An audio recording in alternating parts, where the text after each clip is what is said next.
The fuck was that, Ken? Joey Fats Radio, row 1, seat 1. I've been loving every second. I'm not rooting for injuries openly, but I just pretended that was Brian Deegan. I'm so fucking pumped. I'd be like, yeah, bitch, fuck I will do that. I'm gonna find him on LinkedIn and be like, "Did you punch a kid in the face? Tell me the truth." All right, Sean brought his A game tonight. All right, okay, I like it. I like where this is going. And I don't want to put this as like a thing. Like, he wasn't a bad guy as far as we know. Who said he was a bad guy? I don't know, but I feel like we're painting him in this light that he was like this bad guy, and I don't want to do that. To this day, I hope you hear this. Fuck you. But rules are rules, okay? Stupid rule, but it was a rule. If you were a Crip and you were cooling in the cut, what do the Bloods do? Are they booling in the butt?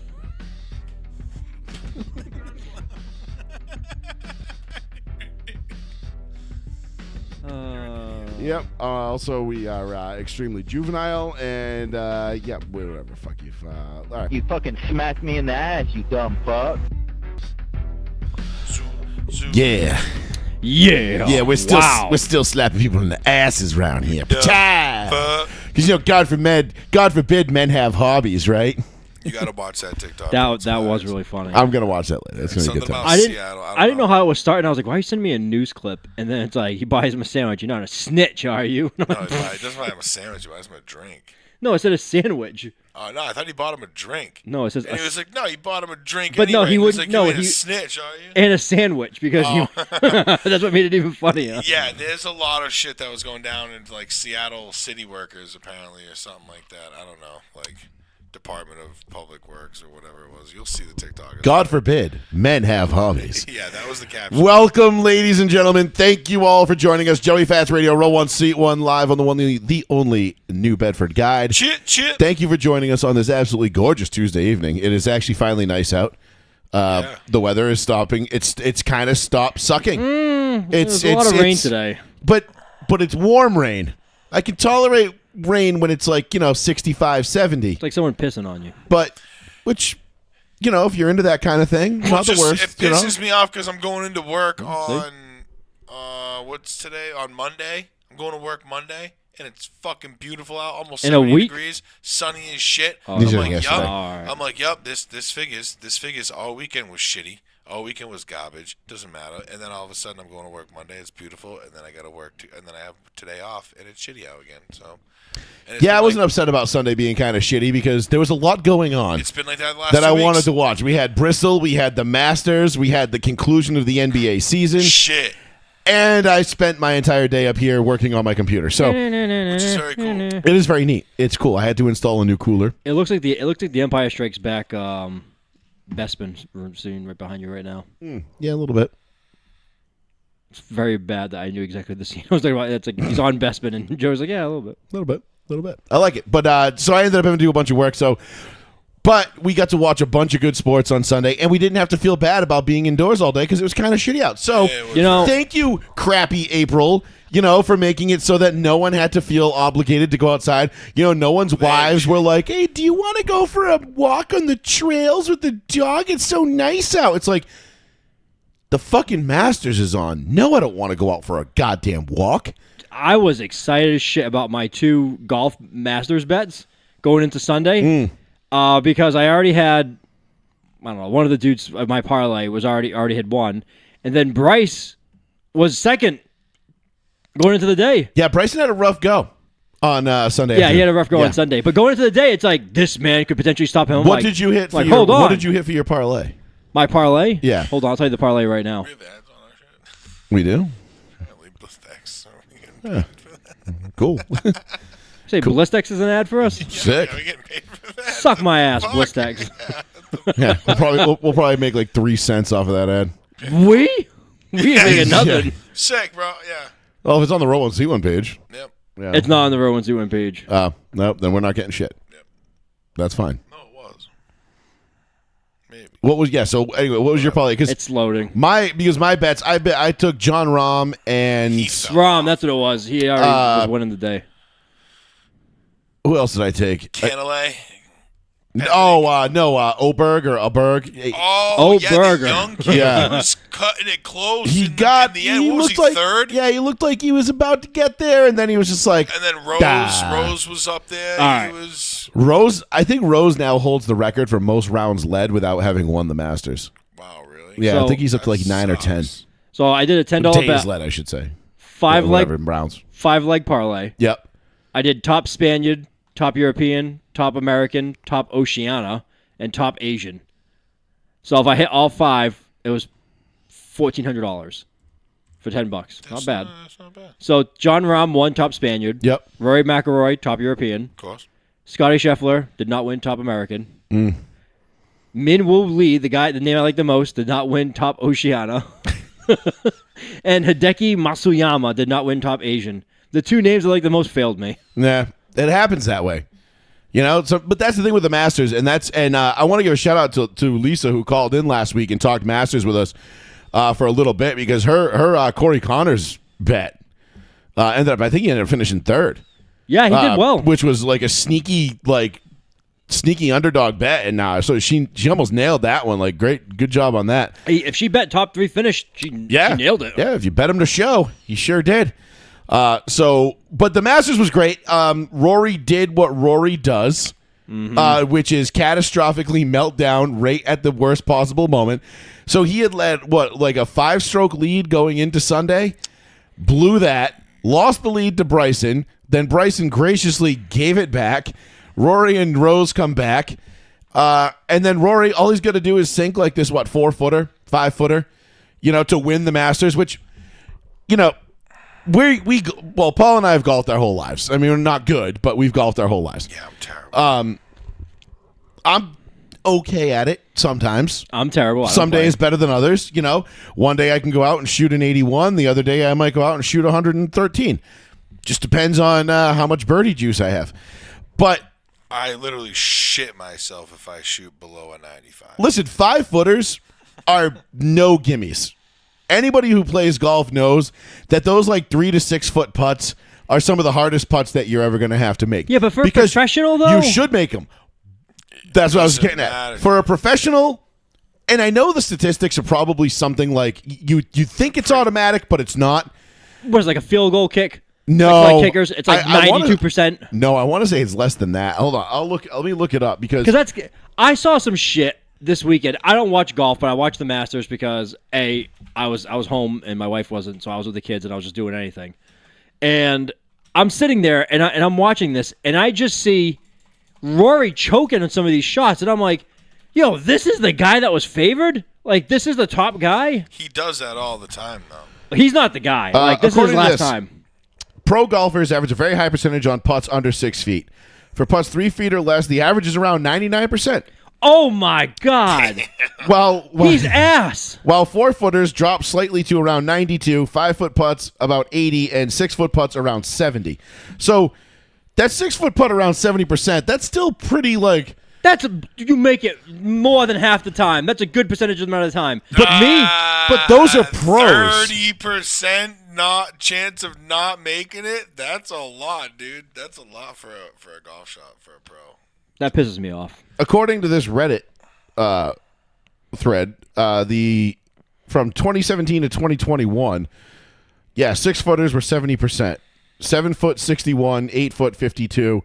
Anything over that drops below 50%. So I'm which fine makes with saying sense. like 8 feet and beyond is like 50-50. I'm like, that makes sense. Damn, though, 8-footer though is 50-50. That's pretty fucking decent odds. But you and I know damn well that like there's no such thing as a gimme, right? Like we've all lipped out that 3-footer for birdie on 18 when it's like, all I got to do is put this 3-footer in, and I'm going to set a personal best today.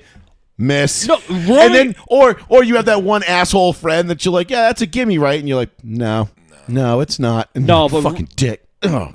But there are no gimmies in pro golf. That doesn't exist. Watching Rory, because I know they focus on him a lot more, and I don't understand like who they focus on and when and why. We don't either. Because, it's the hot popularity. Guy. It's the favorite and the popularity. It's the favorite, the popularity, the story. Rory hasn't won it. This is what, his 19th try? Yeah, 17th and it's try? been like 11 years. They kept saying it like 11 years ago. Like he missed his opportunity, and he's been haunting ever since. It's been 11 Yeah, it's since been a his while last since he was crack. like even close. Yeah, since like his last to crack, winning it. So, really, I think. but the Masters is one of those things. Like this is one of those tournaments where like that's why I said on Tuesday last week when we were putting our bets in, just take a guy with like decent odds because you never know who's going to actually come through at the end. I mean, Rory choked it away, got it back, and then choked it away again, which I guess it was like a 4 or 5 foot putt that he missed. Dude, to win it. But he looked like a nervous wreck when he was putting. Like I don't know, like I don't watch a lot of golf. I was like, he looks nervous as shit. Like I mean, like you're staring down a 5-footer to make history. Well, he's only one of 7 guys to complete the career Grand was the Slam now. old- 5. who was the old man that was like close the whole that day? Oh, The older guy. Freddie Couples. Couples. I saw him play. This dude feels like he could give a shit less whether he makes anything or not. He's like, Yeah, because he has no stress. He's not out there like, because it's not a career. He won it in 92? I think he won it. But this was not like a career-defining thing for him. For Rory, it was a career-defining moment. Why? It was like going to a Super Bowl and not win. It's like Dan Marino never winning a Super Bowl. The Masters is one of those tournaments that like you can win all the other tournaments in the world, but you win the Masters, nothing else matters. this is like Elway going with Denver at the end, not winning. It's the Masters is not a PGA event. right. It's not. No, It's not a part of the PGA Tour. I didn't know that. it's a major, so it's the PGA It's doesn't own own- it. The it's- Masters is run by Augusta, It's run by the golf course. That's, Okay. and you have to be invited, obviously, to play Yeah, in it. that's And there's a what- lot of tradition yeah. and a lot of rules. And once you win, you're invited back to play for life. Okay. Isn't that kind of cool? Okay, but wait. So you're invited back to play for life. That tournament. if you How win. do you get to play there if you're not a professional golfer? Do you pay like an insane amount of money? Oh, I don't know, like what the. Well, I don't know what the qualifying. No, I don't know. I think once you win it, like once you win, Yo, it's- you're not it's- having that huge golf course with like 15 people in the world are playing on it. That's it. Well, no, there was 96 people that played. Okay. I don't know how many of those were former winners, but I can tell you it wasn't 96. No, are you asking like how do you become a member? No, I'm just saying like, yeah, you get invited back to play whenever you want. Okay, cool. No. but, You like, get invited back to play the Masters every year. You get invite if you win, you get an invite to play the Masters again. forever? I'm pretty positive. I'm pretty sure. Oh, I didn't know that. That's kind of cool. I think you're right. So but if I not was everybody, 90, but not everybody takes him up on it because not everybody. I think you have to qualify. I think you're invited to qualify for it. so I was like, if I was 93 and I was out there just swinging like an asshole. Meaning, like you get to go and play like the first couple days, but if you suck, you're not going to make the cut. Like yeah. Okay. that's why because Freddie Couples again he played it. It won it in 92, and he was still playing there. 40 this year. years ago. You know what I mean? And then there's like the senior tour guys. Right. There's the amateur guys. Like Bryson looked like So if you win the Masters, yes, you receive a lifetime invitation to play in the tournament every year. That's one of the coolest perks in golf. I don't trust the social reading. Yep. No, it's true. is it ChatGPT? Yeah, of course it is. It's ChatGPT, dude. I'll go to Google and say the same fucking thing. It's just a quick. Yeah. Thanks, Drew. But you have to but like you said, once you win it, once you win, you're invited back. Doesn't necessarily mean you're going to go every year because you're not just going to go out there and blow chunks all over the golf course and kill people in the crowd with shankopotamus tee shots like What? me. I tried fucking liking Drew's comment, right? And it was like, suspend Drew for 30 days. I'm like, no. Jesus Christ. Jesus Christ, Facebook. No, we like our listeners. Thank you. My God. But no, it was funny because I'm watching Rory set up for that 5-footer Yeah. or 6-footer, whatever it was, and I'm USA. watching Invited him. for life. It's a lifetime invite. Yeah, and I'm watching him set up for it, and I just go. I turn. My cousin was here. He was helping me work. And I go, he's gonna fucking miss this. He always misses this. And sure as shit, he lips it out, and like you could just hear the gasp out of the crowd, like, "Oh no!" There's a lot of women in the crowd. But you hear a lot of other people. You can hear like almost people like giggling, like yes, because they had money on Justin Rose or whatever. Like, Yeah, and yeah. so you had the anti like the. I don't know if there's much of an anti-Rory crowd. There are some haters. He is a European, so You know, they're like, he's- no. He's an Irishman, dude. He's not a European. So the there kinda was European. nobody really that I didn't. Irish don't claim Europe, bro. Did not expect They don't. DeChambeau to even hang there the He whole did. time. DeChambeau's gonna win one eventually, I think. He but was gonna hang there. He really turned it the fuck up, but he was the one who melted down this year and fell off. He was right on. The thing is with this course, you ass. can't make a mistake. No, he was -11 or -9, -11, -9, and then he went to -6. And like, Rory pulled some hats out of some rabbits out of hats. Got lucky and didn't go rolling into the drink on one of them. Listen, man, you got to be at some point when you're playing that tournament. Right on the you got to be lucky, dude. It was so close to rolling in. We were like, and it just stopped. We were like, motherfucker! I'm like, look at that, it's right there. And he was like, oh shit, because if it's rolling in, that's a stroke, dude. Yeah, sass less oomph on that one next time, bro. That is a scorecard killer in the Masters right there, bro. Again, I'm asking this because I don't know. Does Bryce have like a special Bryson? Bryson DeChambeau? Bryson. Yeah. Oh, that was Bryce. Does Bryson DeChambeau have his own special like golf club deal? Like, is he have his own special brand of golf club? He's such like a technician when it comes to his clubs. I don't know if he has an endorsement for clubs. I don't know what clubs he shoots, but I know he has like all his clubs are like custom everything. I mean, every pros are, but because his are like super weird because he swings with just like he swings his 9-iron like with the same velocity he swings his driver. And it sounds like an explosion when it hits. Yeah, so like he angles his clubs, like he puts more loft into his clubs and like does weird shit. Like he's always like he that was his whole shtick for like the first couple of years he was on tour, was he was always tinkering with his clubs and like, I'm just gonna swing the same every single time and let the club do the work, and which makes sense until you realize that in order to be a good golfer, like you're gonna get in spots where like, shit, I don't have a club for this. And you got to make the club. So even when he's putting, he's swinging full force. Pow! Yeah, he's a fucking meathead, probably. But there was such a difference in sound when he was hitting from like the tee. I was like, holy shit! It sounds like he has like a hollow point. I love the fact that he got paired up with Rory on Sunday too. That they were 1 and 2. Yeah. Because they didn't show him for the first like 2 days at all. Like they like didn't, because he's a live guy. Yeah. And the way that they cover the live guys in these majors is absolutely fucking ridiculous. Like that shit's got to end, dude. Like the fact that you had to go, I forget who it was. It was another golfer, another pro golfer who wasn't at the Masters. Mickelson? was live streaming Rory's feed on like his Twitch channel, and that's how you had to watch Bryson's feed on his Twitch channel. That's weird. Like you couldn't even get it anywhere. Like they just didn't have it. They're like, no. Like, you fucking pretentious fucks. He has a line of shafts with LA Golf. Shafts. The shaft of the penis. And he's got 2 types of putters. The putter things mess me up. People's putters are gigantic. $600 for one of Bryson's putters. The Bryson collection. I'm still using like a $40 ping. LA Golf, dude. Works fine for me. No, it's not LA Golf. It's La Golf. La Golf. LA Golf. But so back to Rory and the day that was, he ends up missing the putt. It goes to a playoff, which is just you play till somebody wins. I'd never even heard of that in a Masters. Oh, that's the best. That is like you never heard that. That happens in the Masters, dude. I haven't never seen one. That is peak sports right there. Like that is the kind of shit you live for, like a playoff in the Masters.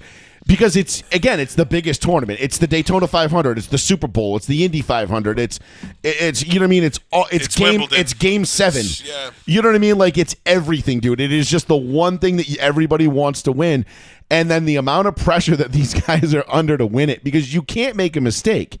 One mistake, dude, and by a mistake I mean like 5 feet either way can be the end of your chance at a tournament.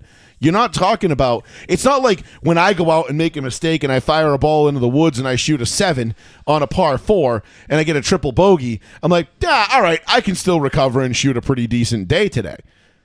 No, you're not doing that at the Masters. You do that at the Masters, bye-bye. I mean, everybody's sailing past you, dude. I've seen 2 people fuck up before, like, oh, shit, into the woods, and then it's just like the next guy, and you're like, oh, he's got this, oh, shit, into the woods. But then I've also seen, I think it was either like Morikawa and Rory.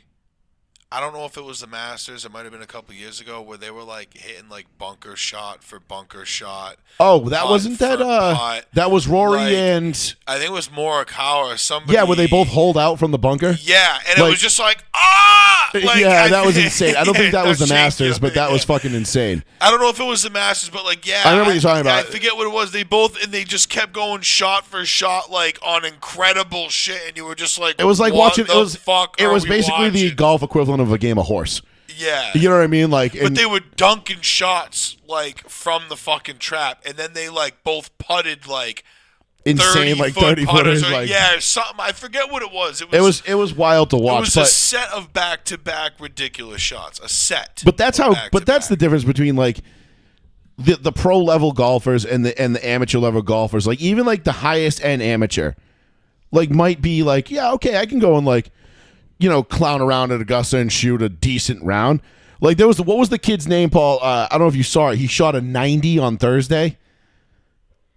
Like a 90, which is apparently.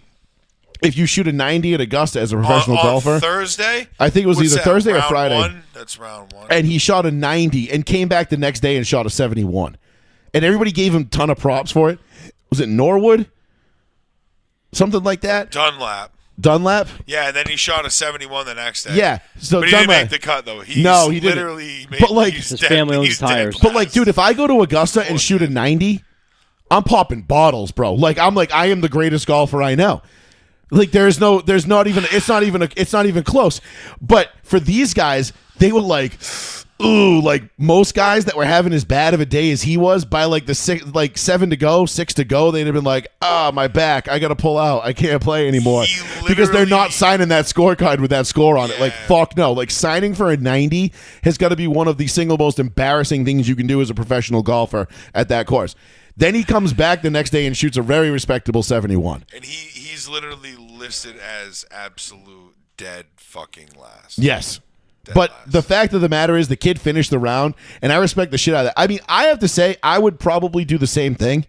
If I was like, I have like, listen, man, I got no shot at winning this thing. I'm just here because I finally made it to the Masters, and I want to see it, and I want to play. Like, that'd be like, like it's like when you pay like $150 or, you pay like $300 to play at a golf course, right? Like say, you go to Doral in Miami and you pay $300 and you're out there just slapping the ball all over the place. You're scoring like shit. It is going to be a rough day. You're not putting your clubs away and being like, fuck it, I'll just ride for the last 5 holes. Like, no, I paid $300. I'm finishing this fucking 18. I don't care what the score is. That's kind of how this guy treated it. And I respect the shit out of it. I'm like, because I mean, honestly, like when you don't know when the next time you might get to play there when you're that level, like you're one of those fringe pros that are like trying to make it, but not making it, but kind of could. Right. You might never qualify to get here again. You haven't won it, so you're not getting that lifetime invite. It is kind of nuts though that like, say like 5 people all tied for like 21st, they all got 210 grand. Like you all like even though you You don't split. No, but like you would think it would go down though, even though like Well, this is golf. yeah. Or This is not a charity tournament at a Acushnet. Okay. I still can't believe it though. 4.2 million flat. That's a nice payday. You got paid $4.2 million to go play 4 rounds of the most beautiful course that you could One of the most possibly- beautiful courses in the world. Oh, okay. And apparently, fuck. and But did apparently you this win? year, the weather synced up. Where like the azaleas were actually blooming. And did what's his name say it? Jim on the Nance. card? Yeah. Oh, every year, it's a staple. It's almost a meme now. It is a meme now. It's just it's the Masters, dude. It's you gotta get into it. Even if you don't watch golf, it's what you do. I did leave it on for Unfortunately, a good amount of time. I worked all weekend, so I didn't get to watch as much of it this year as I wanted to. Yeah. I had it But- on. I wasn't like religiously watching it because it was like No, but it is one of the best backgrounds. Like if you're just like farting around the house on a Sunday, like kind of waiting to see if there's going to be any drama. it's pretty. Yeah. Hey, by the way, it was the Masters. Was that the Masters where they did that? They went the dueling it bunker was shots? McElroy, Okay. yeah. So that was what, 2 years ago? I don't know. What was it, last year? 2019. Wow, was it that long ago? Holy shit, dude. Who was the dude that was? Oh no, it was 2022. Okay. Who was the dude that was in the sand bunker and just like plopped it out and everyone was cheering and he just goes, "What?"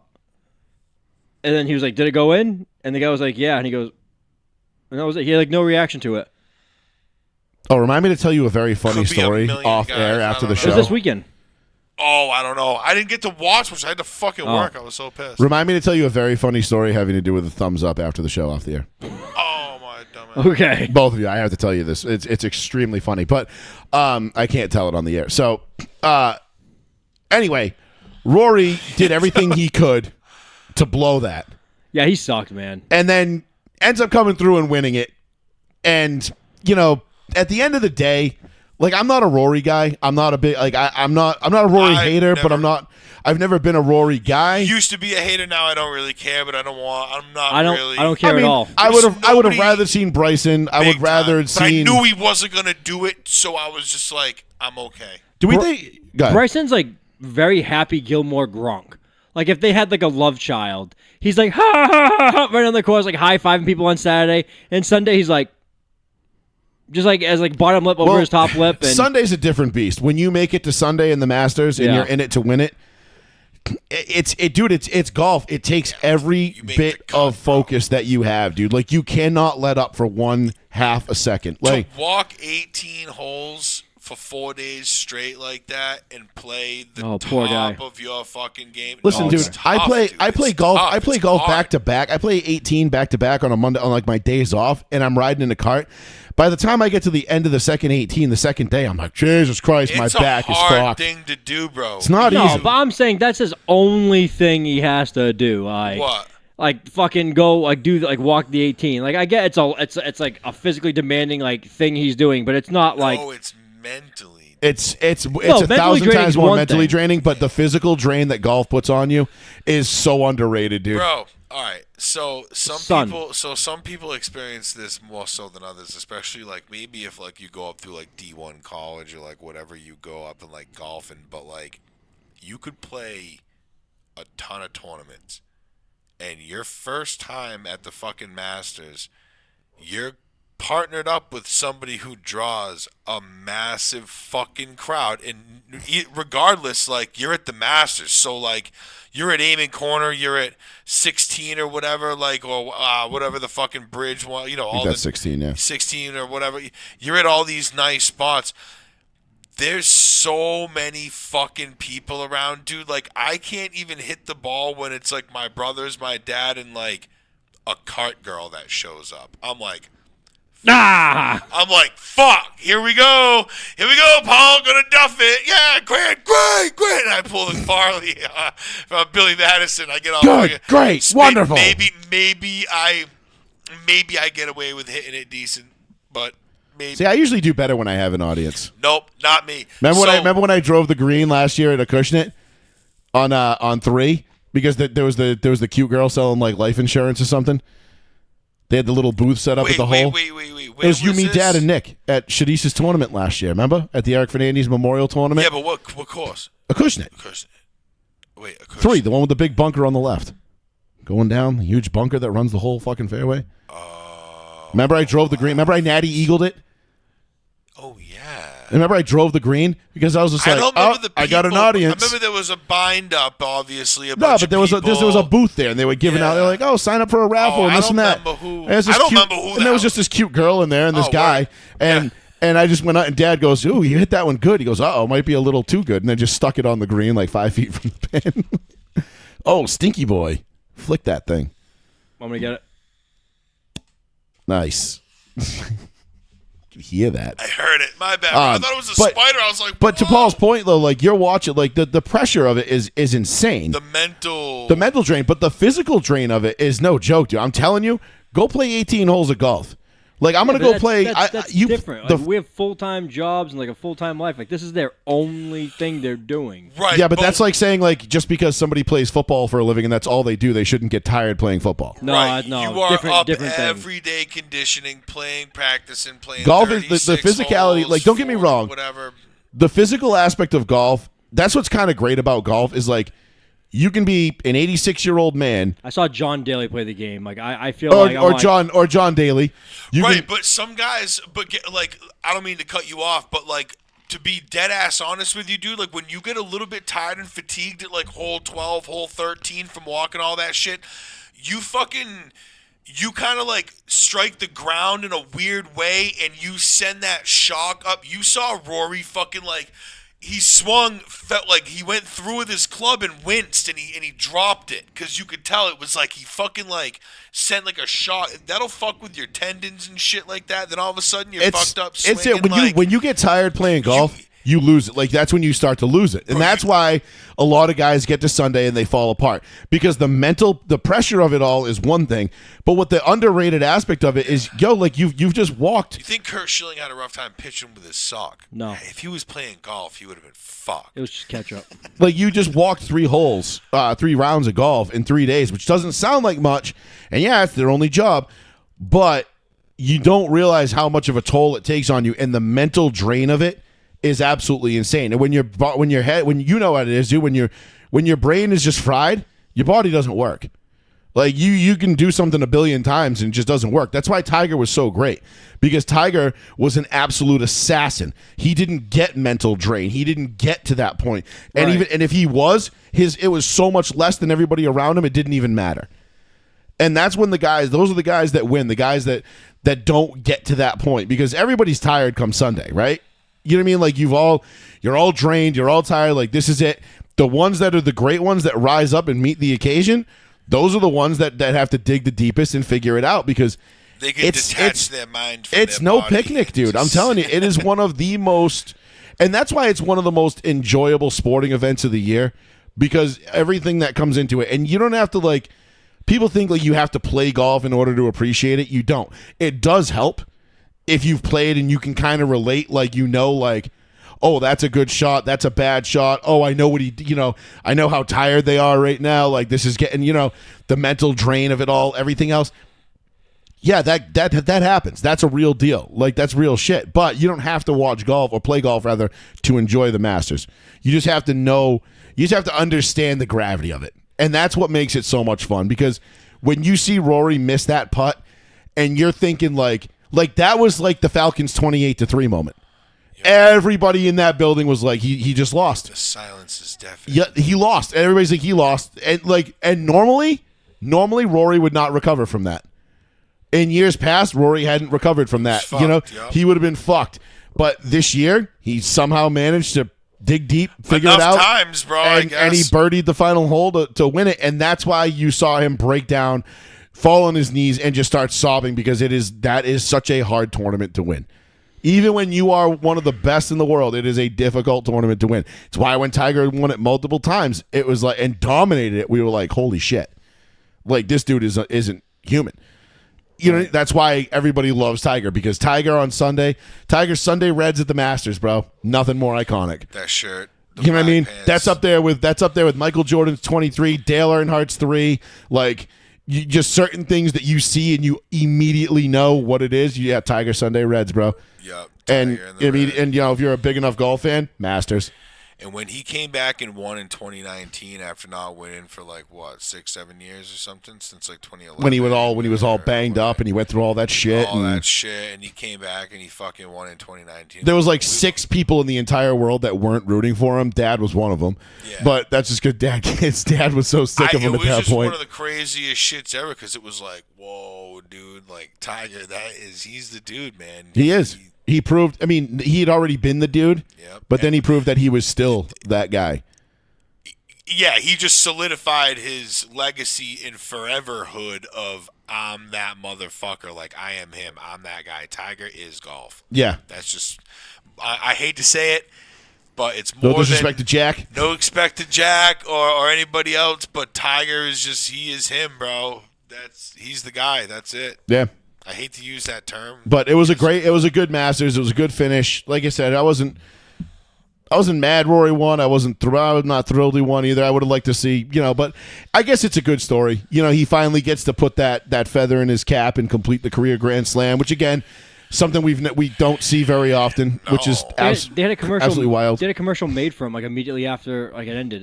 It goes right to a dry cleaners, and the thing's just spinning and spinning and spinning and spinning, and it stops.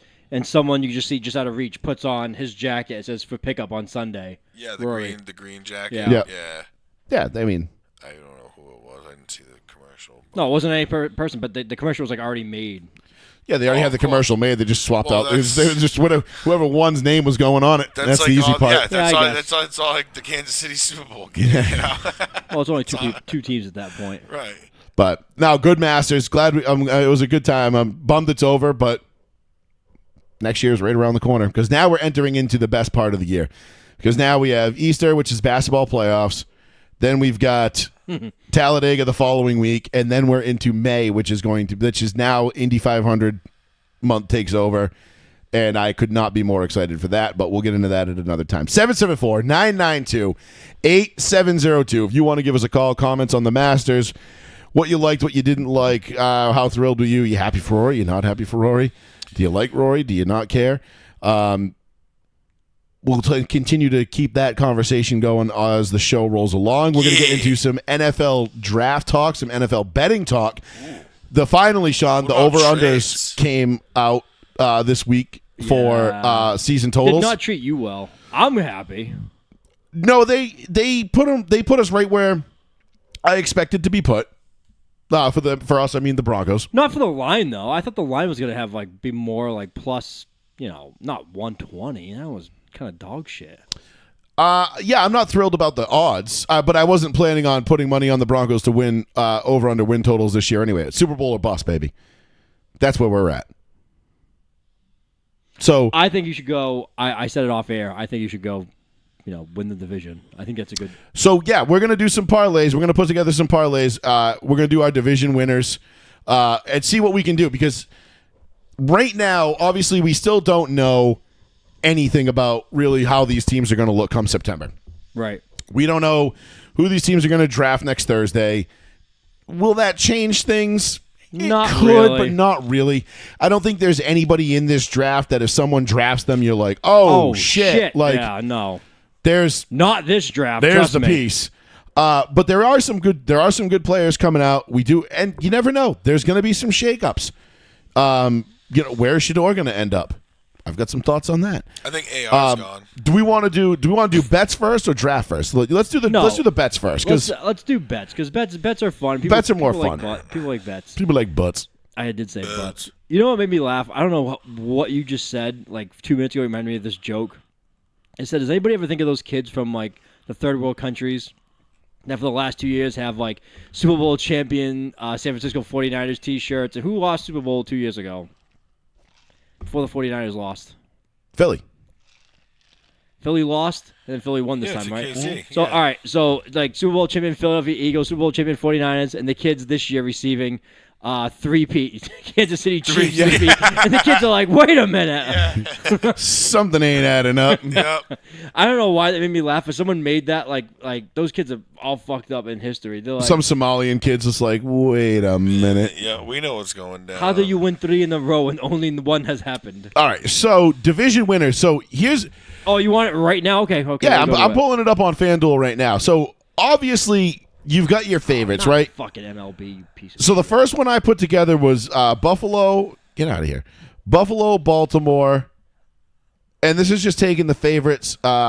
Houston and Denver. That was my AFC parlay, which is going to pay out a pretty modest plus 2,400. So that's solid, but the fuck? Not terrible, but not exactly explosive. Pretty modest, 2,400. Yeah, no shit. No. Plus 2,400, meaning $10 gets you 240. You dink. Oh, I thought you were putting 10. I thought you were putting $10 to get 2,400. I was just like. But what I did find was if you go and do, I would say what I would consider the underdog bets. And I think the NFC has a better chance of hitting on these. Obviously, Philly's going to win the NFC East. I can't foresee them losing it. But I could definitely see Green Bay pulling off the upset for the NFC North. In fact, I am almost inclined to believe that that's going to happen.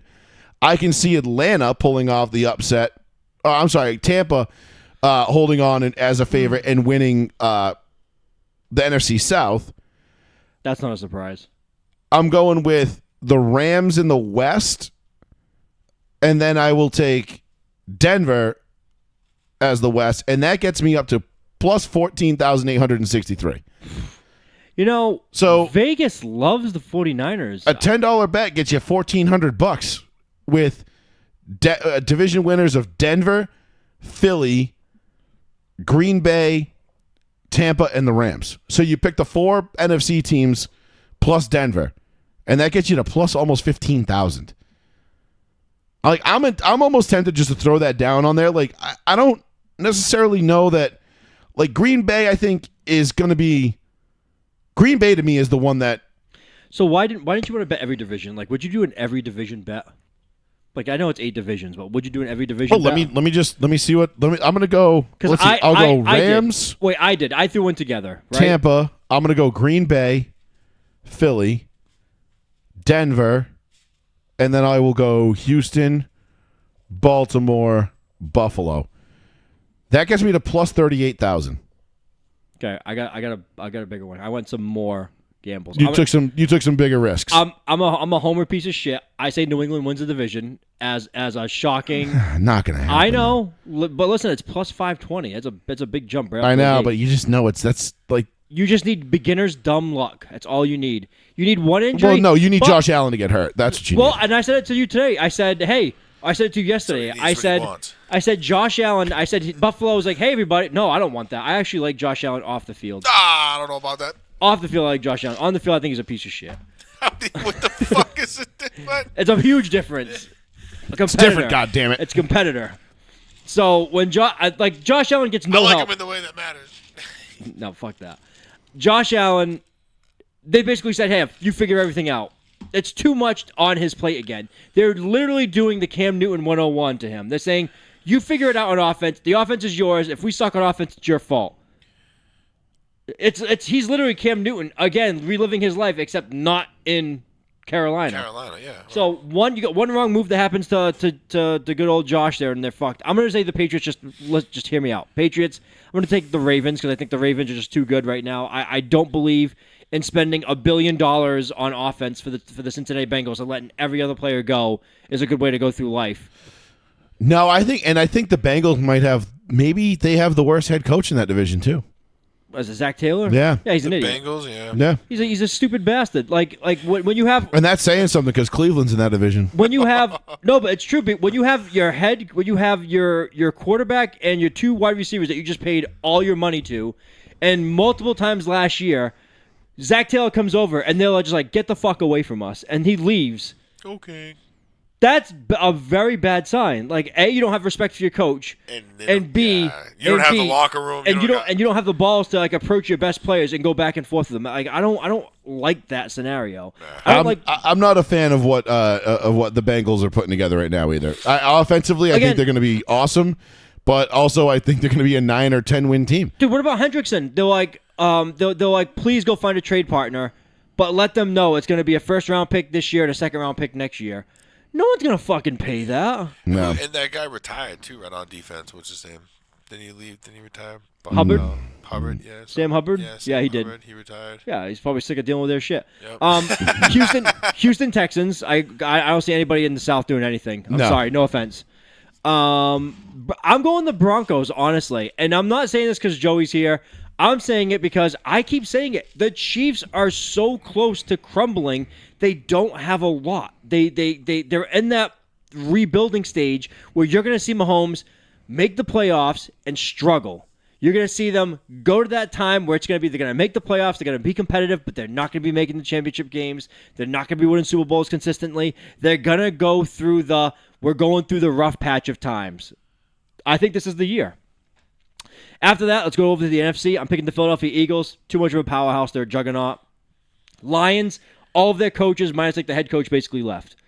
I can't think of another scenario in NFL history in which a team loses more than half of its coaches and the team does well the next year. That's a whole overhaul of all of your coaching talent. Yeah, and even if you do have a good head coach he's not a great head coach. The closest I think we saw was after the 2004 season when Romeo Crennel and Charlie Weiss left the Patriots. Yeah.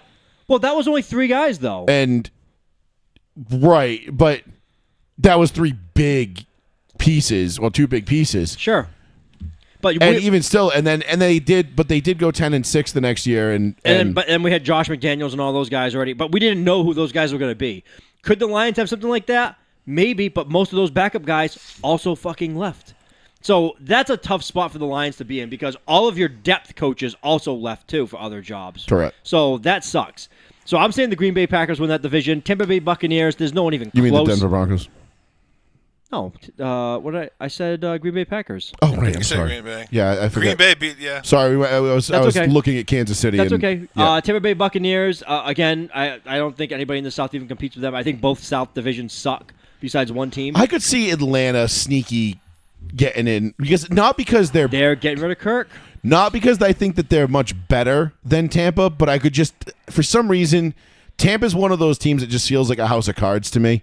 Coach is Morris, isn't it? Yeah, but I feel like if you hit them in the right spot, that whole thing could come crumbling down. I don't know. In the penis. And I like hit him in the penis. I like Baker. I love shit. Brother Baker, the touchdown maker, but Yeah. I don't know. There's something about them that just doesn't give me the confidence I would that have I them would winning that I would that like division. to have. Or let me put it this way: I don't have as much confidence as I would like to have to be like, oh yeah, they're my division winner as of right But now. I feel the team in that division is garbage. I know. That's the and thing. That's the especially only now with reason the, why I would pick them to win. especially That's now why. with the news about Derek Carr's shoulder coming out and the Saints. Again, how is an organization like the Saints run?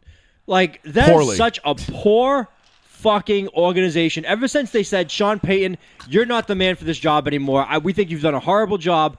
Since they've let him go and fired him, they've been such a piss-poor organization from top to bottom. And they said, oh, again, another Bill Belichick scenario. Oh, well, he couldn't draft at the end.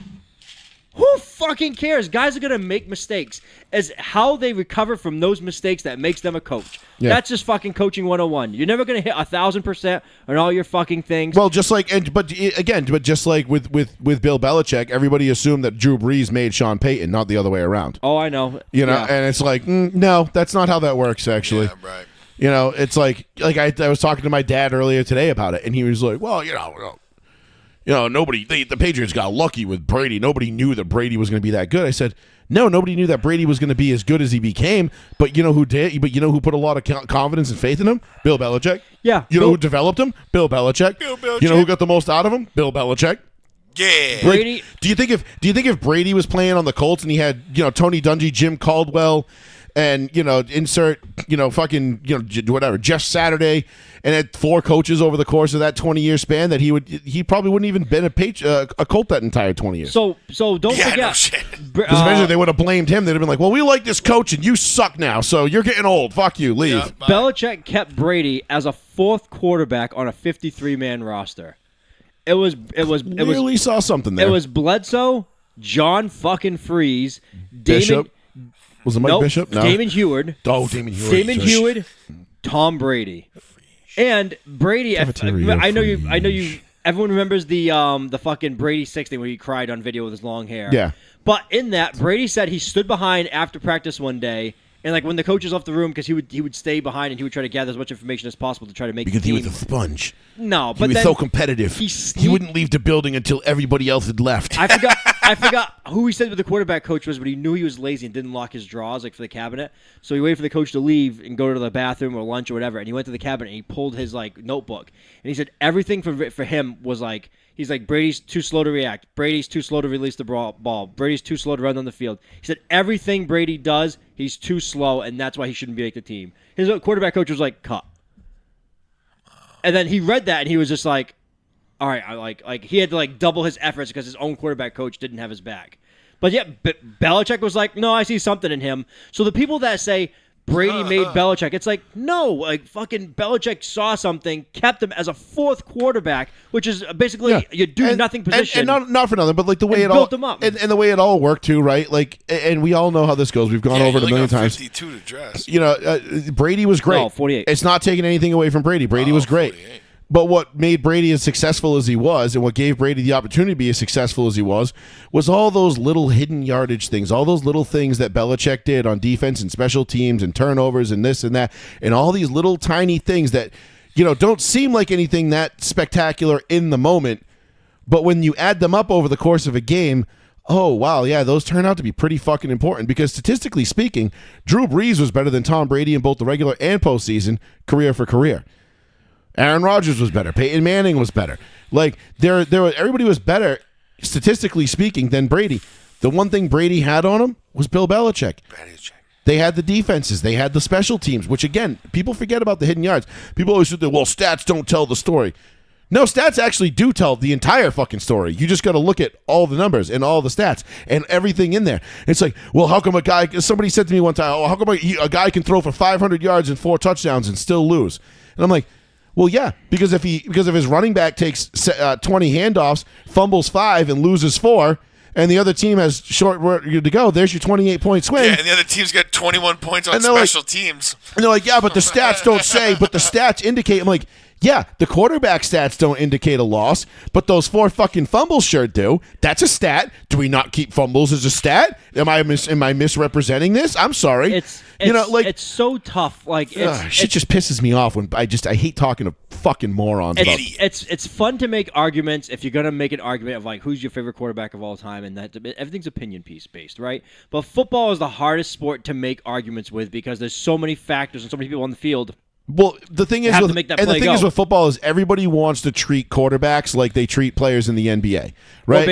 Or baseball, like where they're just this lone guy out on an island and they're the only ones that matter. Like, let's not forget that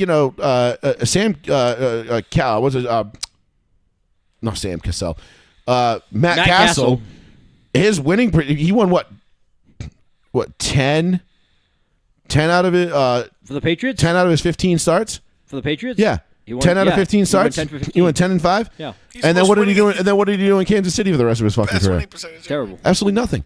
Like, it's not that I'm not saying Brady wasn't good or whatever, but this whole thing. But going back to your point about Sean Payton and the Patriots jettisoning Brady, Belichick, and Payton. Jesus Christ, Joe, get your shit together. It's bad. It's poor decisions made by poor franchises. Now, typically, we don't put the Patriots in that poorly run franchise category. Lately, we can because it seems like Bob Kraft's interests have gone completely elsewhere. Pornhub. Everywhere but the football field. And then we find out, too, later on, hey, Bobby Kraft wasn't exactly this big spender and giving, Bill Belichick carte blanche to go get whoever he wanted and win me Super Bowls. It was win me Super Bowls. It's like, we have the technology. We can repair him. Yeah. But I don't want to spend a lot of money. He's like, what do you need money for? Just get the right people together and we'll What do you win. need money for? We got Tom Brady. And Belichick's like, well, yeah, but Tom needs people to throw to. Yeah. And look at that one time when Rashae Caldwell was his number 1 receiver. How'd that work out? Oops. He's like we made the AFC Championship game. What's wrong? Yeah, we made plenty of money. It was great.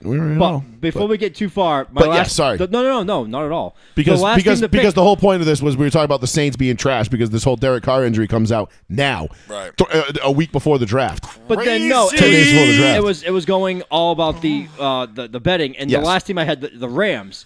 So if I had Patriots, Ravens, Texans, Broncos, Eagles, Packers, Bucks, Rams, just as division winners, and you nailed all 4 of those, it's plus 46,000. So $10 would win you $4,624. Not bad. But what do we learn about parlays? What did we learn all year about parlays? Don't do them. Anything over 3 is monumental. Yep. 3 is hard. Anything over 3 is really. Now, there's a reason why that $10 bet is paying out $4,600 because they don't think it's going to happen. Right. And not for nothing, they're probably right. Because the bottom line is you getting 8 things right at any given point, let alone over the course of a season. I mean, when you're talking, it's hard enough to get 8 things right on a Sunday when you know who's healthy, who's playing, and then that guy gets hurt mid-game and you're like, fuck, there goes my parlay. When you don't even know like how these teams are going to be shaped up come August yet, like end of August. This is talking like super long odds. So is it worth it to me? $10? Oh, why the fuck? I mean, I'm gonna throw $10 on a couple of might have to pick like 3 or 4 division winners and just say this is what I think's happening. Because again, Baltimore, I don't see losing the North. I think there's a couple of shoo-ins: Buffalo, Baltimore, and Philly. I think those are pretty much 3 guarantees where you can, because what did we have last year? Only one team fell out of the playoffs last year, right? Cleveland. Was Cleveland the only team that wasn't in the playoffs that we had in 2024 in 23? That was it. That was in 24. Am I remembering that right? I wouldn't know. I don't remember.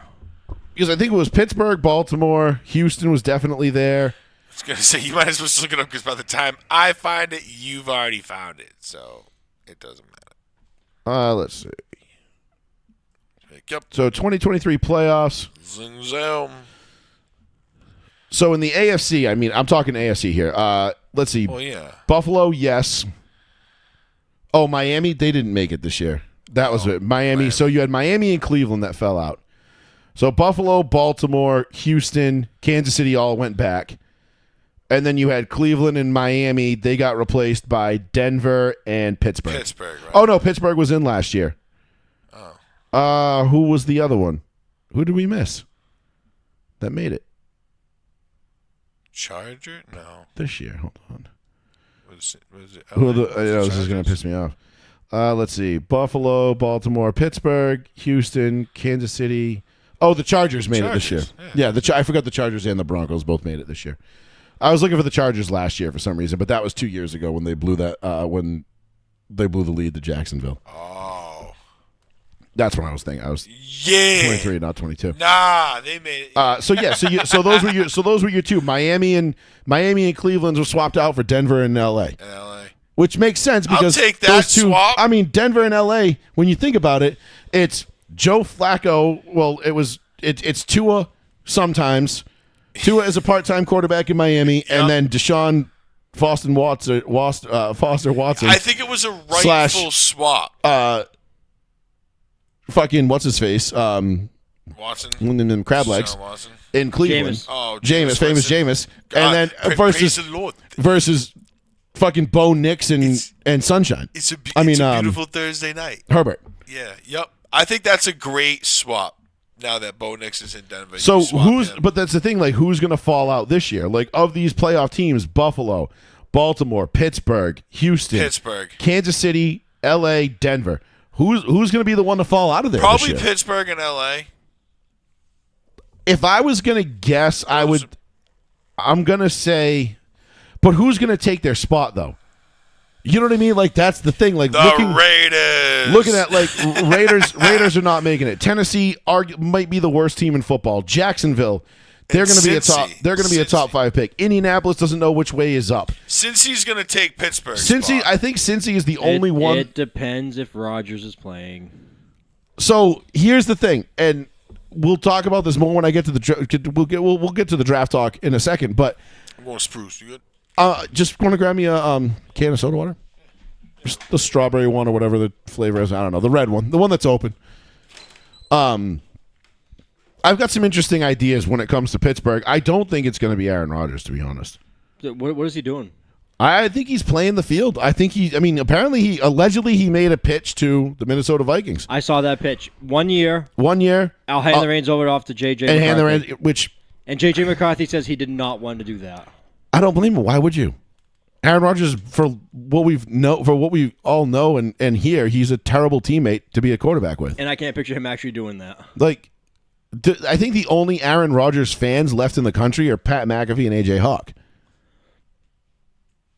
Maybe Devontae Adams. Maybe. Oh, maybe Devontae too. No, I mean like outside of football. Like, well, no, those two don't count. Then those two are football 101 guys. Well, they're retired though. I mean, like not active. You know, Devontae's still playing, but that's the thing. Like you look at the AFC.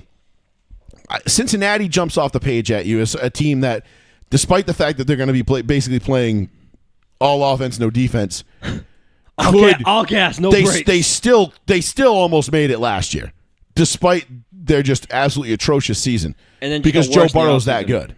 Yes. I mean, granted, and Jamar and T. That's even play great. Listen, it's a stellar offense, but Sean, how many times do we see this guy like T. Higgins gets paid, and suddenly that fire isn't there as much. It's not burning as hot as it was when he was looking for that contract. That's accurate as fuck. And he's always hurt too. Listen, the Bengals are not exactly known for being healthy all the time. So when you look at the teams that made the playoffs last year in the AFC, it's hard to imagine another team taking their spot. Now, there will be one or two because it's almost guaranteed every year that one or two. Because again, listen, like we all know the Chargers are cursed, And that Yes. that injury bug, like the injury bug lives in their locker room. Like it is ground zero for the injury bug epidemic in the NFL. Like I swear to God, if we just expunged the Chargers from the NFL, like just folded the franchise and got rid of them, went to 31, nobody would ever get hurt again. Because the injury bug would just follow them and be like, oh no, I'm dead. I don't have my source of energy anymore. You know, it'd be like the brain bug in fucking Starship Troopers. It's scared. It's like, nope, that no one gets hurt anymore. The Chargers were the only thing holding us back. Who knew? RFK is the mind reader. It's scared. It's scared. It's mad that I was working biceps and triceps. It's taking the aspartame. I told you not to touch that aspartame. Oh my God! Someone said a joke he said the other day. Not a joke. Someone said like, "Don't eat potatoes; it turn you gay." And I busted out laughing. I don't know why it made me laugh. Potatoes, they'll turn you gay. Now let's get to the gym. It's shoulder day. Oh my God! I don't know why it made me laugh so much, but it did. But the only thing left, I think, to happen to the Chargers, the only person that hasn't been hurt has been the quarterback. Yeah. You know, and I'm talking like Phillip Rivers too. Like he stayed healthy pretty much every year, and they were a fucking problem when he was healthy. He tried. But he was tried out to there, play with an ACL tear, and he was out there throwing to nobodies. You know what I mean? Like we'd be like, oh, everyone on the Chargers is hurt, but they still put up 31 yesterday. Like how? Vincent Jackson at one point, and Well, Keenan yeah, Allen at Jack- another point. Like, and- but they were just always hurt. I mean, there was points in the year where he was throwing to backups. yeah, that was. And they were always- still putting up 30 points a game, and you're like, how? Like, it doesn't even make any sense. Well, I'm glad you brought up the Chargers just now because the Chargers are getting too much love. Where's? I think the Chargers are getting way too much. It's in his pocket. Oh, okay. I didn't see anything. What? I was like, good eyes. I was like, I was like, what are you talking about? I knew what you were talking about, but I'm like, what are you talking about? like why are the Chargers getting so much love? They have like two I don't people. know. They're the new Browns. No, they're like, Yeah, they're, right. they're like Lad McConkey. Trust me, he's Lad gonna McConkey. light up the world. I don't get it. I don't know. But And listen, I'm gonna go I'm on. a big Lad McConkey fan, but like they get rid of like who do they have? I mean, they lose Boza, older Boza. Yeah. They don't really replace him with anybody. No, they just let him go. They let him go, which I mean, Yeah, again, right. I don't think that's like Did they keep Mac? Khalil Mack is still there, but But he's like 36. Like who cares? 35. Yeah, it's like that's like that'd be like bringing Von Miller in at this point. You're like, okay, cool, but like, I'm not like They might do it. shit. Like, they got Vaughn. Fuck. Like, no. I don't know. They don't have anything. I still think Vaughn's destined to end up back in Denver before the season starts. Probably But retirement. well, he's going to retire in Denver. I wouldn't mind seeing them bring him back on like a 1-year deal. It's just like a, hey man, you want to come in and try and help us win another one? Because could you imagine the crowd going nuts when they introduce the defense on opening for the home opener? Von Miller comes out of that tunnel, like the prodigal son hath returned. It'll be great. It'll be great. But He's I like, don't. oh, I went to Buffalo to win a Super Bowl. I know it didn't happen, so I'm back. Yeah. I know it didn't happen, so I heard you guys got a pretty cool quarterback now. We'll roll with that. But no, I think the Chargers are getting way too much love. Like they're projected second odds wise in the AFC West over Denver, Weird. and I don't love that. I think it's a bad bet. I don't think they're going to be the second best team in the division by any stretch. I think they're going to be third, like they were, like they should have been this year. But nonetheless, it's one of those deals where Herbert hasn't gotten hurt yet. He's like the only guy that hasn't. Yeah, he's hanging tough. So if he stays healthy, the Chargers have a chance. Anything happens to him, and again, it's just I'm not saying like it's gonna happen that he has an injury history, but it's the Chargers. Like they have a But it could. well documented history of just being absolutely fucked by injuries every chance they get. And who's the one guy left on the team that could really screw him if he got hurt? Herbert. Herbie. Because, I mean, anybody else gets hurt outside of, like, McConkey. Like, it's like Herbert, then McConkey, and then who? That's it. That's it. Like, And then Harbaugh. yeah. I mean, and Harbaugh, I know Harbaugh's building that team in his image, but I'm not a Harbaugh guy. I don't think... I was think going to say they're two good receivers. I think injury prone. I think he caught lightning in a bottle in a lot of ways in San Francisco when he took over that team. That team was already well built and well put together, and he just kind of ground it down over those 4 years. And they got to one Super Bowl with him. Like I don't know, they weren't like some juggernaut. They were just a good team. They're the great defense. And, it faded. And Harbaugh bailed as soon as he saw the writing on the wall, and he was like, well, I got no quarterback. I'm out of here. He saw Kaepernick, and he's like, I'm leaving. Yeah. So, anyway, I don't like the Chargers thing. I think it's a pretty bad odds-wise. They suck, bro. But Oh, shit. somebody's going to put money on them to win that division. Love this song. Joey Fats Radio, row 1, seat 1. Hello, Joey Fats Radio. What's going on? No, he's in and out. Hello, you're on. Can you hear me? Oh, there you are. Yes, now we can. Okay, good. So it's Drew, as you know. Oh, Calling hi. in now. Hi, Drew, bud. what's going on? So my take on the Masters, I'm just getting feedback and echoes from your radio, so Oh, you should turn your speakers down. it's down. Yeah. It's still happening. But anyway, the whole thing, I was watching Rory. I'm glad for him, but I'm kind of glad it's finally over and we don't have to have this discussion anymore. Will he, won't he? Kind of that big part of it. Okay. And he's also a giant bum.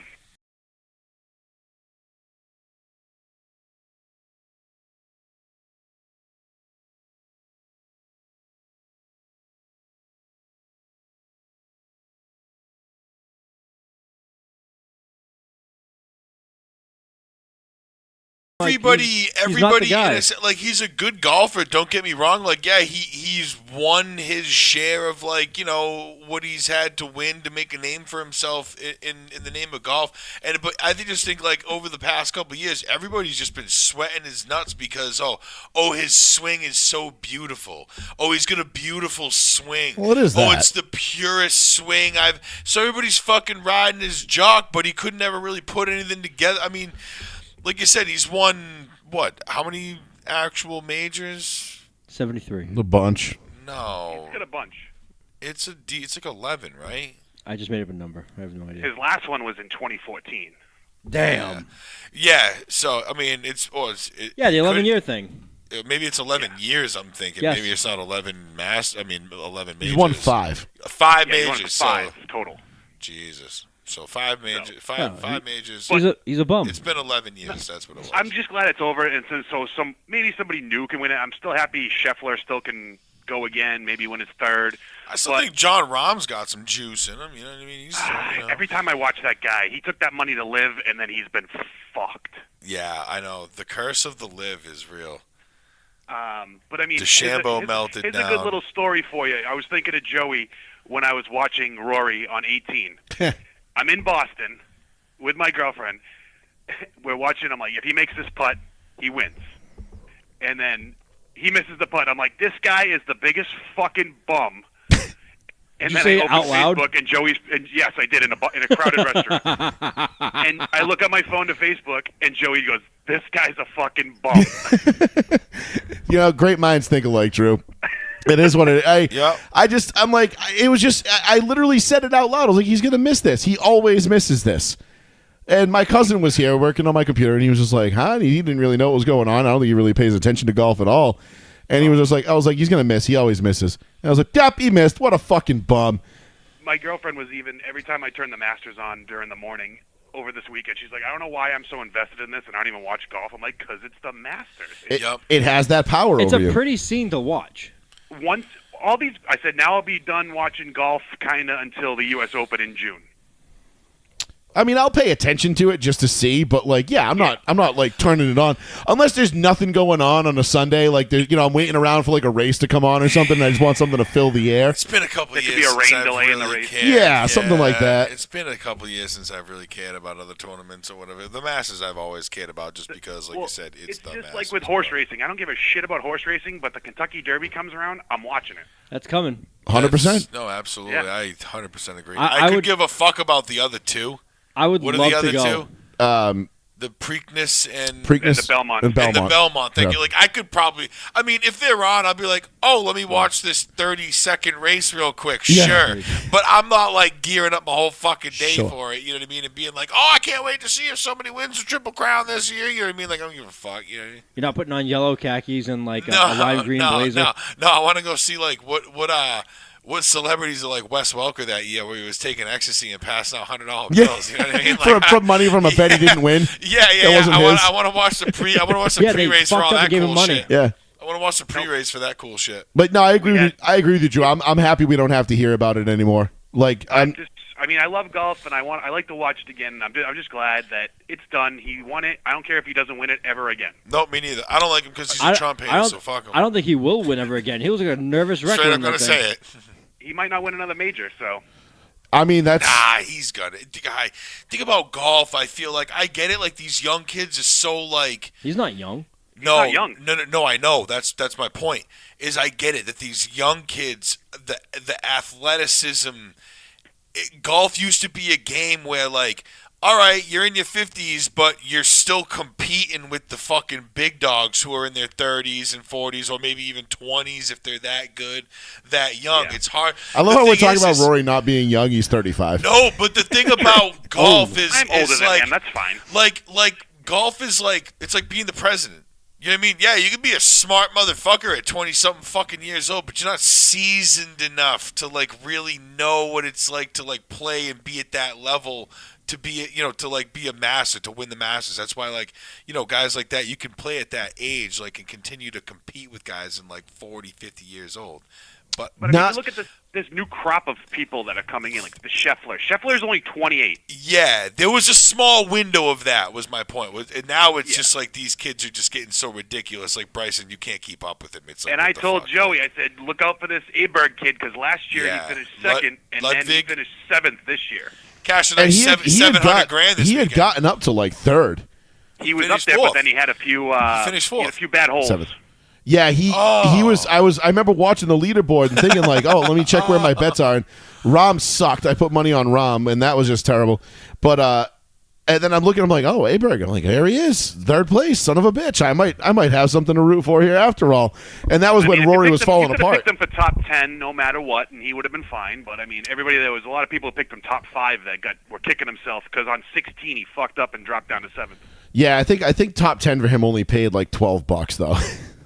Well, I mean, if you parlayed it with a couple other Well, yeah, it would have had to been. Yeah, that would have to have been a parlay, for But sure. then it's a good week because you have the Masters, you had the Bristol race where Kyle Larson actually didn't let Denny Hamlin win, Yep, that was nice. and then we have WrestleMania all week. Oh man, This is true. And then we have Easter, and then we have NBA playoffs, and Dude. then we have Dega, bitch. dude, You have the NHL playoffs too because yeah. I'm an NHL person. Right, As that's right. opposed to the NBA. NHL ends tonight, right? Regular season's over tonight. The Bruins do, yeah. Oh, the Bruins are yeah, right. the Bruins just Christ. put a bullet in their head. Right? And much to the joy of all Bruins fans, the season will end tonight. Dude, it ended bad. It's that, and they're not going to get rid of Sweeney, which is the bad thing. No, they're That not front gonna get rid of office needs Sweeney. to go. No, Well, anyway, I'm blown away that that team got way worse. I know that trade had to happen, quote unquote, to get rid of Marchand, trade even though with Marchand? yeah, even though he was just like, I definitely don't want to go. I've been here for so long, blah blah blah. And they're like, yeah, we got to get rid of him. I was like, damn. I said last summer, trade Marchand, and everybody looked at me like I had 8 heads because he's getting up there in age. He's always hurt now. Get what you can for him. And everyone's like, no, hang on to him. He's going to be the captain. And then once this whole Linus Ullmark, Jeremy Swayman debacle happened, and they were like, well, we're going to trade Ullmark because we want to keep Swayman. And then Swayman is like, I want $8 million. And you're like, oh, shit. Whoops. Now our hand is forced, and we have to pay the guy. And he sucked all year. Yep, that sounds about right. It's usually, and then Allmark did okay, but he still got the same amount of money that the Bruins paid Swayman. So I don't know. It's the Bruins are fucked now. I didn't Drew, realize the Bruins- who's winning the cup? Because I was thinking of parlaying the Avs, the I gotta look and Broncos, see. and the Lakers to win. I got to look and see because What, the even Lightning? yesterday, some of them were up for some spots. Wild cards were up for grabs here. Did the Avs get in? Colorado. Yeah, yes. yeah, they did. So it looks like it's going to be East Conference. You got Toronto versus Ottawa. Toronto's known for shitting themselves. Toronto, the Leafs always shit themselves. The Leafs are never going to win anything. They're also known for sodomizing the boys. Yeah. Tampa Florida and versus Florida. Tampa. Yep. I kind of like Florida. Capitals are going to steamroll the Canadians. And New Jersey, Carolina is like a coin toss. Damn. In the West, you got Vegas versus Minnesota. Probably Vegas. I like Vegas. That's going to be my team. The Golden Knights. Yeah. You got LA versus Edmonton. And Edmonton, you want to pull the trigger on, but they've had so many injuries, and they're trying to get everyone back just in time for the playoffs. Fuck Edmonton. Not a fan. You got Winnipeg versus St. Louis, which Winnipeg was the President's Trophy. They won the most. They had the most points this season, but St. Louis has been on a tear, so that could be a great series to watch. Didn't Winnipeg almost win it last year? They got far, but I think they got to the second round, but they kind of get stomped on. They made it far. I thought they Yeah, pretty and then good. you have Dallas versus Colorado. Okay. And Dallas, I don't know. Dallas sometimes they want to turn it on and they don't. And Colorado, if all their big guys are playing, their superstars, they can play. Yeah. Dallas has lost 6 straight too, so it's like, what the fuck? I man? don't want. Yeah. I don't like. They're bound my for biggest- a win. Go ahead. I'm sorry. Oh no, it's all you. The Oilers, every time I've been saying it, they have all the talent in the world. They have no goaltending. That's a lot of teams, though. If they spent $4 or $5 million, maybe $6 million on a goaltender that was worth the money, they could probably get far. Wait, what team is that? Who's that? Oilers. Edmonton. Edmonton Oilers. Yeah. Because even last year, I'm like, this team is phenomenal. They came back from 3 games down to tie the friggin' Panthers in the Stanley Cup final, and just to lose Game 7 is just gut wrenching. So who's your favorite to win it all? Who's your favorite for the cup? It's kind of tough. I kind of want to be like, just say the Capitals, because Ovechkin just broke the goals record. Now go win the cup and then retire. Yeah, that would be a sick way to go That'd be kind out. of a cool way to He's go not out. going to retire. And then fuck his daughter. What? Sorry, Dustin Johnson. I'm sorry, but just, Ovechkin's going to bang Gretzky's daughter. That's not what you said at all. It's not what you said at all. That is not what you said at all. That came out way wrong. Did it? Yeah. No, very wrong. Oh. I mean, Yeah. I know what you were saying, but the way you spaced that out, like, that's one of those, like, punctuation matters. You said beat Gretzky sing, and then I was like, yeah, and then go fuck his daughter, like Gretzky's daughter. Like I thought Gretzky was the topic that we weren't not the way. off of at the moment. Okay, not the way that came off. No. You guys looked at me like I had 10 heads, and I'm like, what? No. Everybody knows Paulina Gretzky's hot. What the fuck No, are you looking at me like that? Isn't she married to one of those golfers? Dustin though? Johnson, yeah. Yeah. Dustin Johnson, that's right. Ovechkin would fuck You him became up. an incestual rapist out of nowhere. God damn it. Well, he is Russian. Go home and fuck your daughter. I'm like, that's not a thing. I'm like, yeah. Everybody's looking at me like, what, dude? The crowd goes silent. I wondered why. I'm like, what are y'all looking at me for? And I'm like, I don't understand why that came out. Dude. Okay. I think if I'm gonna pick 4 teams for the Eastern Conference and Western Conference final, I'd like it to be Washington and Florida, and probably Edmonton and Vegas. I like Lightning more than I like Florida. I don't know. I don't like the Panthers. I don't know. I just want Florida's a wagon though. Were they wagon last year too? Yes, and they won the cup. They won last Oh, year. they did fucking win. That's right. Yeah, so they won. Shit. All right, never mind. Then I fucked up. Florida's nice. Yeah, they got the Kachuk, but again, Kachuk. it would be fun to see the Kachuk brothers go at it if Ottawa and Florida win. That'd be fun. So, but I'll hang up because I got to finish up working. Hey. Oh, nice. and, I don't want any Canadian wait. teams to win. I was wondering why I recognized Wait, the number that Drew, was calling in. Drew. It's been Hey, since 1993. I don't think any Canadian team's going to win. hey. All right, good, Enjoy WrestleMania weekend. I am at the point where I might strangle my son before we get to Thursday because he says, "Do you know Why? Friday, Saturday, Sunday, Monday we're gonna watch wrestling every single night?" And I'm like, God damn it. He knows the schedule better than I do. You could literally watch wrestling. You could watch. The only day you might not have wrestling would be you could watch wrestling every day because you could have Raw Monday, NXT Tuesday, Wednesday's Dynamite, Thursday is TNA, Friday SmackDown, Saturday Sunday's WrestleMania, and then Raw Monday. You want to know what's something funny? He told me AEW is dog shit, and I bust out laughing. It is now. It's dog shit now. It wasn't about 2 years ago. Yeah. But no, his opinions. He's so funny. His opinions, like out of nowhere, he's just like, yeah, it's dog shit. And I was like, all right. Oh, all right. It's like, all right, you're 6. At Calm least down. he's honest. Yeah, so All right, Drew. gentlemen. Thanks for I'll the hang call, up and bud. Continue listening. take Later, care. bro. Later, buddy. Bye. All right, bye.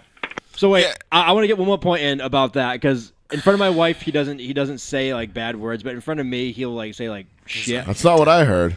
What?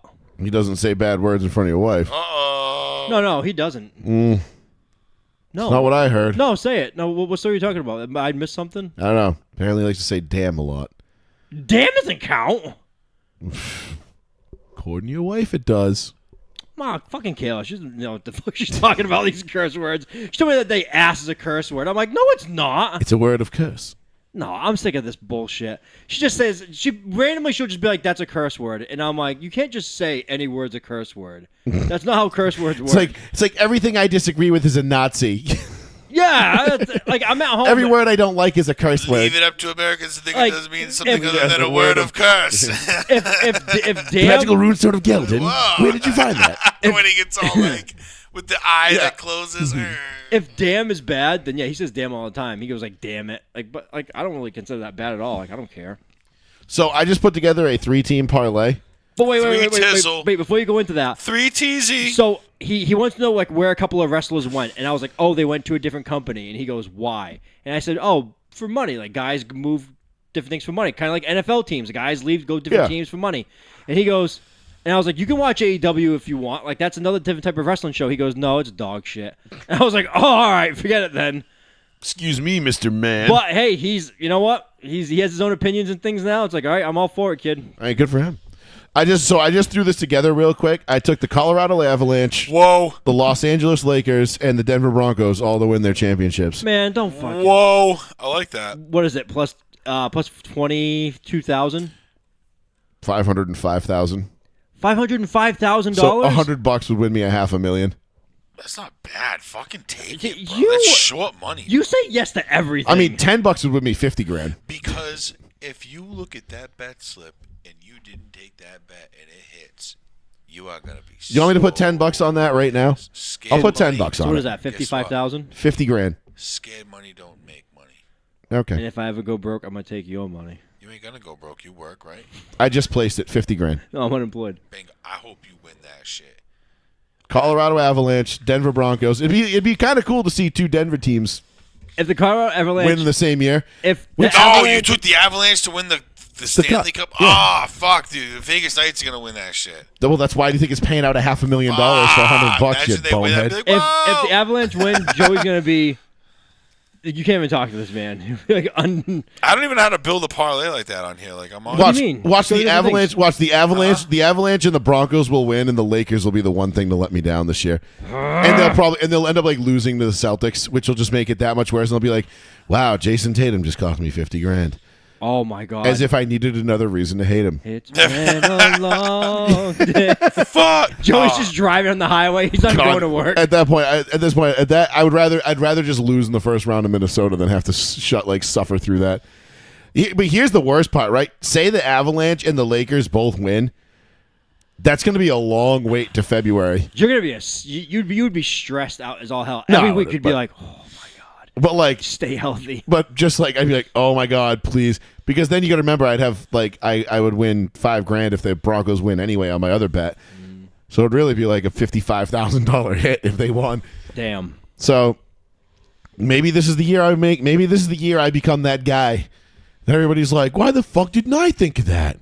And it's like, well, because you weren't just spitballing on a podcast on a random Tuesday night with a couple of your buddies and just talking a bunch of nonsense and being like, what crazy bets can we come up with? That's usually the ones that win, though. All those guys that bet like David Andrews will catch a touchdown from Mac Jones, Yeah. and then Right. $149,000. It's like, geez, could I add Mac Jones to throwing a soul crushing touchdown from my parlay to my parlay so I can hedge this a little bit? Fucking dick, fucking McCorkle. God, after I defended you all those years too, McCorkle. fucking dink. All you had to do was not get the 2-point conversion, and I won $2,700. Yeah, this would take me like a. Sorry, no, that was the $1,700 one. Dude, what? I was 6 yards short of $2,700. Would I have to do a big apology tour if Mac Jones, hypothetically, Brock Purdy gets hurt, Mac Jones steps in, crushes it in San Francisco? So I'm glad you brought this up because I am not, and we talked about this a little bit last week about the quarterback situation in this draft, because as of right now, most people, I think, have come to the same conclusion, whether it's right or wrong, that Cam Ward is really the only day one draftable quarterback. He's negative Now, 20,000 for the number 1 overall pick. He's going number one. I don't think it's any. Listen. This is about his. All they have to do basically come out is just come out and announce the contract. Yes. Like they did with Mario Williams all those years ago. Sam Bradford, all those guys, absolutely. Yeah. And it's like, well, we know we're taking them number one, so we can start negotiating this money. But now with the rookie salary cap, it's like you don't even have to do that. Yeah, no. It's basically just like, there it is. Yep, we're taking them, so you can keep a little of the suspense in the room, which is nice. But Shedeur Sanders, for better or for worse, a lot of people do not think he's a day one draftable quarterback. I didn't. I think he's a better passer right now than Cam Ward. But I think what he lacks physically is what's going to ultimately be what holds him back. Now, I wouldn't be surprised because we're going to have two teams that I think that would be a decent landing spot for Sanders that could trade up and get up above, get to above the Jets or right to the Jet at 7 and get Shedeur Sanders if they feel like he's their guy. One being San Francisco. Because I think if Kyle Shanahan likes him enough and sees enough in him, I mean, let's be honest. Kyle Shanahan is one of, if not, he is one of the best coaches in the league. Mm-hmm. The fact that he's got Brock Purdy to an NFC championship and a Super Bowl, I mean, I know. This is Brock Purdy, and I'm not hating on Brock Purdy, but it's Brock Purdy, dude. This isn't exactly some, slam dunk first round Hall of Famer that we're talking about here.